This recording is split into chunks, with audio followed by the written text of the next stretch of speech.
Egypt's political instability took a heavy toll on the country's economy. For many years, the northern city of Port Said flourished as a free zone port, making it attractive for real estate investors. It's also been a cultural center for Egypt, its buildings reflecting the city's history through time.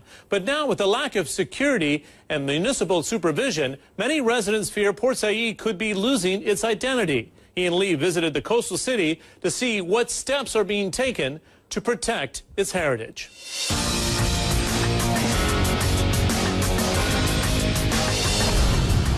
It's the gateway from Europe to Asia. Port Said sits at the northern tip of the Suez Canal. But this city is more than a commercial hub. It's an architectural wonder, once called the cultural face of Egypt. Walking down the streets is a trip back through time. There's an old Woolworths and buildings of Italian, French, and Greek influence. But it's also a trip through neglect and decay, partly because of a law that kept rent down for nearly 60 years. The buildings are falling one after the other, either by being destroyed by contractors or owners who, unfortunately, because of the law that was implemented in the 50s, they cannot afford to maintain the buildings. Pierre Alfaroba is the director of Alliance Francaise in Port Said. Rent control means an apartment may just cost a few dollars a month, not nearly enough for a building's upkeep. His mission is to preserve the hundreds of historical buildings, like the former Greek Cultural Center. This landmark, once set for demolition, has been reprieved. But while the building looks sturdy on the outside, inside is a different story. The staircase has started falling apart, he says.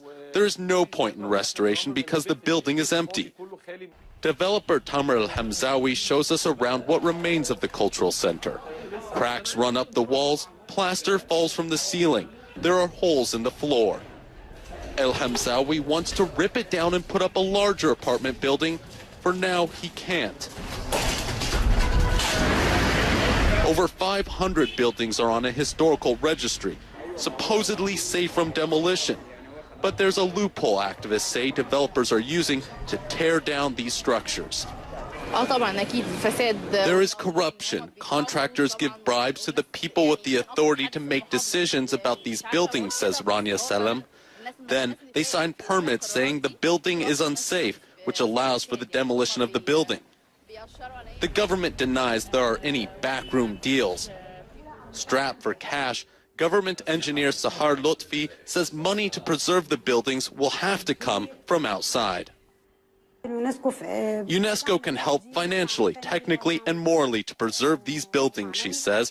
In this case, there will be, of course, a plan by the government. Then no one will spare any effort to preserve these buildings. But in these difficult times, preserving architectural heritage comes way down the list of most Egyptians' priorities. If UNESCO doesn't adopt Port Said as a World Heritage Site, its fading splendors will likely crumble, giving way to not-so-glamorous replacements. For Marketplace Middle East, Ian Lee in Port Said, Egypt. From preserving historical architecture to building brand new ones, Dubai made headlines this week. The emirate boasts the world's biggest mall, but announced plans to build the world's next biggest mall. It's going to be part of the Mohammed bin Rashid city, named after the ruler of Dubai. The city will also include a huge public park, hotels, and a Universal Studios entertainment center.